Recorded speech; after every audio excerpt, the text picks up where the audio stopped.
Hare Krishna, Namaste. Chapter 6, entitled as Dhyana Yoga, Sloka 33 and 34. Arjuna uvāca yoyam yogas tvayā proktaḥ sāmyena Madhusūdana etasyāhaṁ na paśyāmi cañcalatvāt sthitiṁ sthirām cañcalaṁ hi manaḥ Kṛṣṇa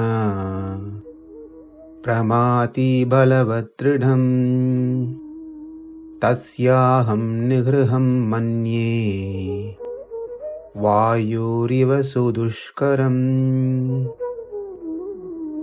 Kṛṣṇam vande Jagadguru.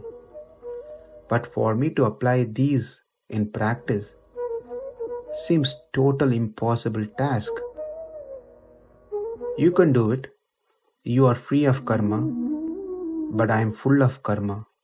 How can I practice what you told? You are free of rajas and tamas. I am always influenced by these gunas, rajas and tamas. How can I apply this? And how can I see things equal? Aham na paśyāmi. I have only been accustomed to see differences throughout my life. Man and man, I see difference. Male is different from female, I can see that. Human and animals, I see differences. Between matters, I see differences. Between men and God, they are different. The individual self, Atma, and the supreme self, Paramatma, are different. I am unable to detach from the good and bad that happens to me. I am attached to it, so I see the differences there. So it is impossible for me to view all these as equal, because that is what I've been used to. I see only differences.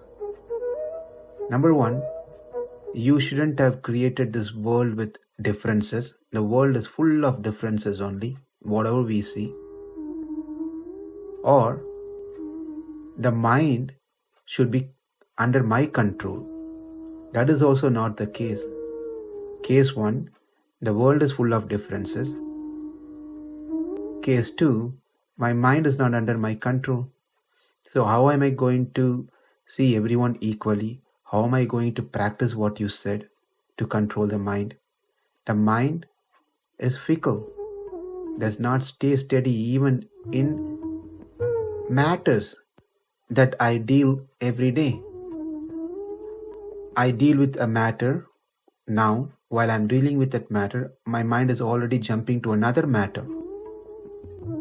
If I have something with me, which I got after a lot of hard work, while I'm with that object, my mind is getting into another object, thinking that is better than this one.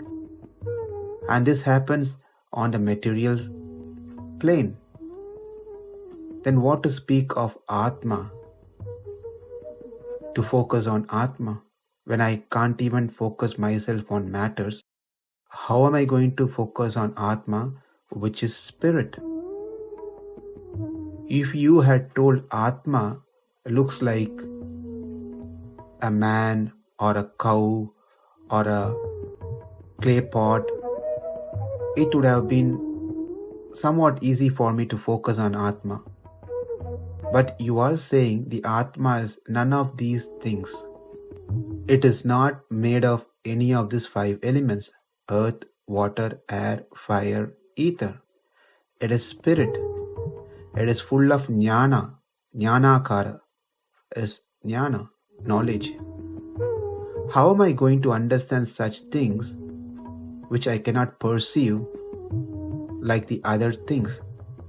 How to bring my mind to focus on such Atma which is invisible? Hard to understand. cannot be imagined. This seemed to be beyond my capacity, Madhusūdana. Kṛṣṇa. Arjuna calls Kṛṣṇa as Madhusūdana and of course as Kṛṣṇa in these two slokas. Madhusūdana, one who killed the demon Madhu, who was personification of Rajoguna and Tamoguna. You can destroy such a powerful enemy, Rajas and Tamas. Therefore, you should teach me, or us in this case. Bhagavad Gita is for everyone. Arjuna is our representative. Therefore, he says, you please teach me the means of controlling the mind, which is always influenced by Rajas and Tamas. O Madhusūdana, the killer of demon Madhu. Next, Kṛṣṇa.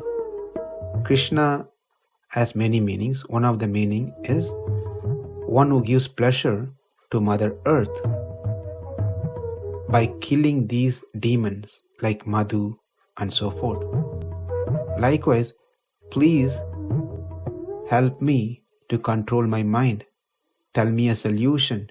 Teach me the techniques so I can be in peace and happiness. Cañcalaṁ. By nature, mind is fickle. Balavad, very powerful. Pramāthi, subjugating the self. It imposes on it many kinds of turbulences. These are the properties of mind. And the last one is dṛḍham, moving firmly among the differences. Number 1, the mind by nature fickle. Mind by nature very strong, very powerful. Mind by nature brings in all turbulences. And mind in nature always see the differences. Vāyor, like an adverse strong wind blowing in the opposite direction cannot be controlled. The mind is said to be so. It is fickle and habituated to go after differences, after the sense objects. Cannot be turned to focus on equality, cannot be turned to focus on Atma for people like me.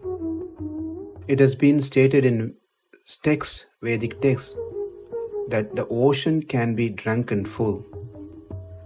The lofty mountain, Meru, can be uprooted and tossed away. Even the fire can be eaten. But subduing the mind is an impossible task. This mind, not only fickle, but it also pulls one into its own way. Now, putting his case to Kṛṣṇa, Arjuna ends with having hope. He is not given up. He wants to continue. He wants to explore if there is any possibility at all to control the mind. Now you, Kṛṣṇa, tell me, what am I supposed to do to control this mind? He's not saying, I can't do it, I give up, this is too hard for me, I want to get away from this program. Rather, being a great warrior, a Kshatriya, he is determined that he wants to do it. But he is asking Kṛṣṇa a solution. He placed his difficulty. Here is the problem. Here are the problems. Now I am reaching to you. Please give me a way in which I can control this most uncontrollable mind. Now let's wait to hear what's the solution that Kṛṣṇa is going to offer to all of us in the next two slokas. Namaste, Hare Krishna.